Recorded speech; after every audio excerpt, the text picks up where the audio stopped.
हरे कृष्णा। आप सभी का हार्दिक स्वागत है। तो आपको मैंने दामोदर अष्टकम के भाग 10 और श्लोक संख्या 5 बताई थी। आज चर्चा करेंगे छठा जो श्लोक है।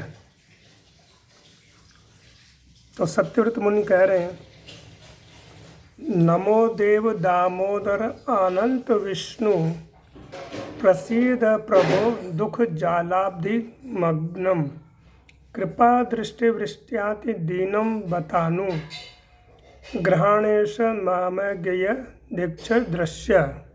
हे देव, हे भक्त वत्सल दामोदर, हे अचिंत्य शक्ति युक्त अनंत, हे सर्वव्यापक विष्णु, हे मेरे ईश्वर प्रभो परम स्वतंत्र ईश, मुझ पर प्रसन्न होइए। मैं दुख समूह रूप समुद्र में डूबा जा रहा हूँ, अतः आप अपनी कृपा दृष्टि अमृत की वर्षा कर मुझ अत्यंत दीनहीन शरणागत पर अनुग्रह कीजिए एवं मेरे नेत्रों के सामने प्रत्यक्ष रूप से दर्शन दीजिए मुझे। तो सत्यव्रत मुनि यहाँ पर कह रहे हैं कि हे भक्त वत्सल, तो भगवान भक्तों के सुहृद है, यानी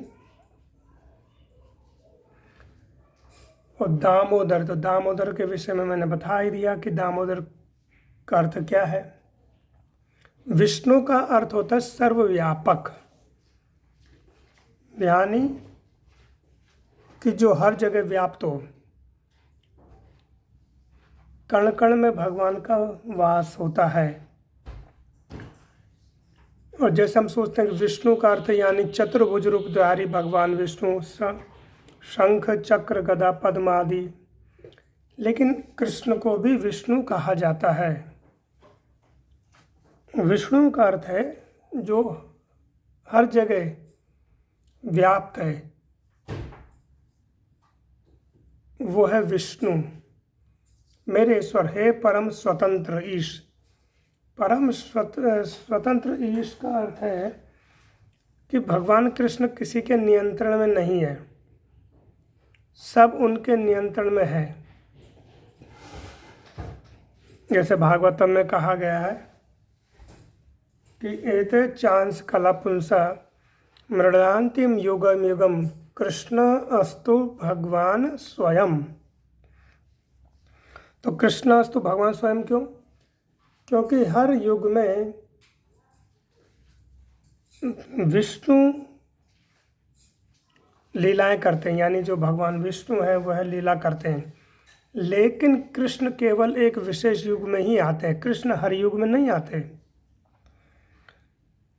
जैसे गर्ग संहिता, ब्रह्मवैवर्त पुराण, ये पुराण पढ़ेंगे तो गर्ग संहिता में अलग कुछ लीलाओं का वर्णन है, और ब्रह्मवैवर्त पुराण में भगवान कृष्ण की जो इस पृथ्वी पर लीला हुई उसमें कुछ अलग वर्णन है। तो इसमें क्या है कि भगवान कृष्ण विशेष युग में आते हैं, तथा ब्रह्मा जी भी ब्रह्म संहिता कहते हैं, ईश्वर परम कृष्ण सच्चिदानंद विग्रह अनादि आदि गोविंदम सर्व कारणम कारणम। ईश्वर और परम ईश्वर, ईश्वर माने होता नियंता या नियंत्रण करने वाला, वो ईश्वर है। जैसे कि हम अपने घर के ईश्वर होते हैं, जो एक पुरुष है वो अपने घर को चलाता है तो वो वहाँ का नियंता होता है। जैसे एक बहुत शक्तिशाली व्यक्ति एक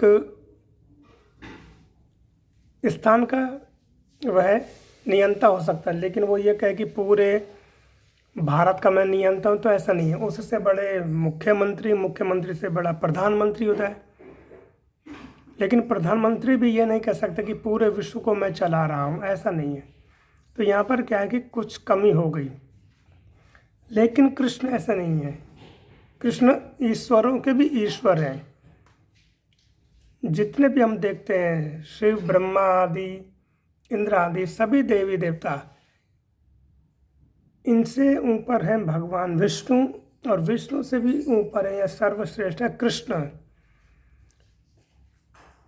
50 करोड़ योजन का कृष्ण का गोलोक वृंदावन धाम है, जो गोलोक ऊपर है।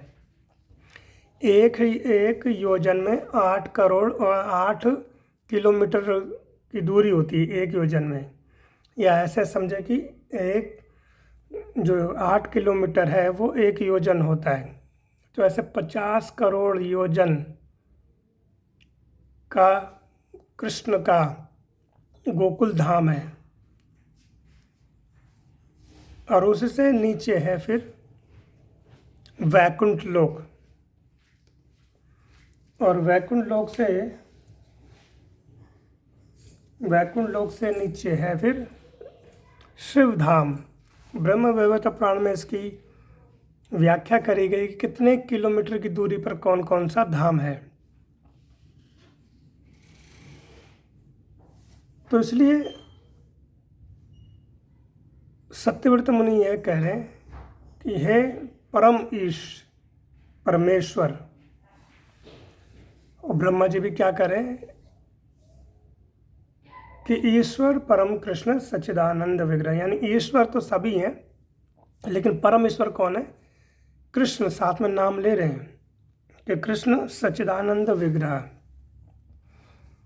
और ब्रह्मवैवर्त पुराण में बताया गया है कि कृष्ण से एक महाविराट की उत्पत्ति हुई, एक महापुरुष की उत्पत्ति हुई, और उसे महाविष्णु बोला गया। फिर उसी विष्णु से 3 और विस्तार हुए, जिसमें गर्भोदक्षाय विष्णु, कारणोदक्षाय विष्णु, क्षीरोदक्षाय विष्णु, यानी एक एक विष्णु का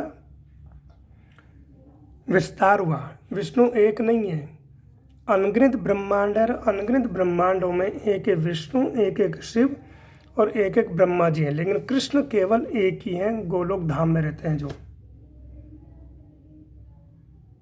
तो ये कृष्ण के विषय में अद्भुत व्याख्या है, जिसके विषय में कभी और चर्चा करी जाएगी। लेकिन सत्यव्रत मुनि क्या करें कि हे परमेश्वर, हे महाविष्णु, आप मेरे हृदय में विराजमान हो जाइए, मुझे और किसी वर की इच्छा नहीं है। तो ये सत्यव्रत मुनि का भाव है। और जैसे कि आज एक बहुत ही पवित्र दिन है, आज है आंवला नवमी। कार्तिक महीने में आंवला नवमी आती है। आज के दिन लोग आंवले की पूजा करते हैं, आंवला खाते हैं तथा आंवले का दान करते हैं मंदिरों में। ऐसा कहा गया है ब्रह्मवैवर्त पुराण में कि अगर हम एक आंवला दान करते हैं तो हमने उतना स्वर्ण दान किया। एक अगर आंवला दान करते हैं तो। और ये भगवान विष्णु का रूप माना गया, इनको लक्ष्मी का भी रूप माना गया आंवले को। तथा ये कि आंवला की सर्वप्रथम पूजा लक्ष्मी जी ने करी। ऐसा कहा जाता है कि लक्ष्मी जी एक बार पृथ्वी पर भ्रमण कर रही थी, तो उन्होंने सोचा कि बेल जो वृक्ष है वो तो शिव जी का है, और तुलसी कृष्ण को प्रिय है, लेकिन ये जो आंवला है इसमें मैं विष्णु जी की पूजा करती हूँ, ऐसे लक्ष्मी जी का भाव प्रकट हुआ। तो उन्होंने पूजा करी आंवले की, और जिससे भगवान विष्णु प्रसन्न हुए। तो जो व्यक्ति आंवले की पूजा करता है, आंवले के वृक्ष की पूजा करता है, उसको धन धान्य प्राप्त होता है। भगवान विष्णु लक्ष्मी जी का वास है। और उत्तर पूर्व की दिशा जो दिशा होती है वहाँ पर इसको लगाना चाहिए, घर में कोई लगाता है तो। और जो प्रातःकाल रोज इसकी पूजा करता है, जल चढ़ाता है, धूप अगरबत्ती दिखाता है, तो उसको भगवान विष्णु लक्ष्मी जी की कृपा प्राप्त होती है। तथा ये कि दूसरी कथा ये है कि शंकराचार्य एक बार दान मांगने गए एक गांव में, तो वहाँ एक निर्धन स्त्री थी जिसके पास कुछ भी नहीं था। उसके पास केवल कुछ सूखे हुए आंवले थे। तो बड़ी लज्जित हुई, उसने शंकराचार्य जी से कहा कि हे प्रभु, मैं तो बहुत निर्धन हूँ, मेरे पास कुछ नहीं है, तो आप ये सूखे आंवले भी ले लीजिए। तो शंकराचार्य जी बड़े द्रवित हो गए, यानी रोने लगे वो उसकी निर्धनता को देख के। तो एक कनक धारा स्तोत्र है जो शंकराचार्य के द्वारा रचित है। ये लक्ष्मी जी के मंत्र हैं, तो उन्होंने स्तुति करी लक्ष्मी जी की, और शंकराचार्य तो स्वयं शिव जी का ही अंश है। तो लक्ष्मी जी जब प्रकट हुई तो उन्होंने पूछा कि आपको क्या चाहिए।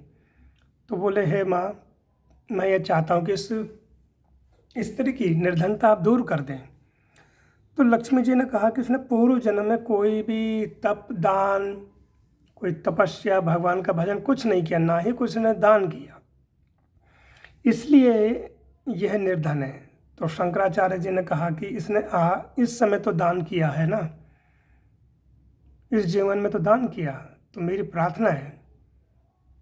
तो ऐसा कहा जाता है कि लक्ष्मी जी शंकराचार्य पे अति प्रसन्न हुई और फिर उन्होंने स्वर्णों की वर्षा करी, जिससे कि उसकी निर्धनता मिट गई।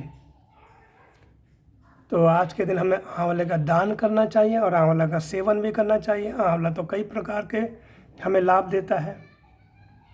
तो आप सभी को आंवला नवमी की हार्दिक बधाइयाँ। प्रभुपाद, गुरुदेव और भगवान आपके जीवन में सभी प्रकार के जो विघ्न उन्हें दूर करें, भक्ति में आप लोगों को लगाएं। हरे कृष्ण कृष्ण कृष्ण हरे हरे, हरे राम राम राम हरे हरे।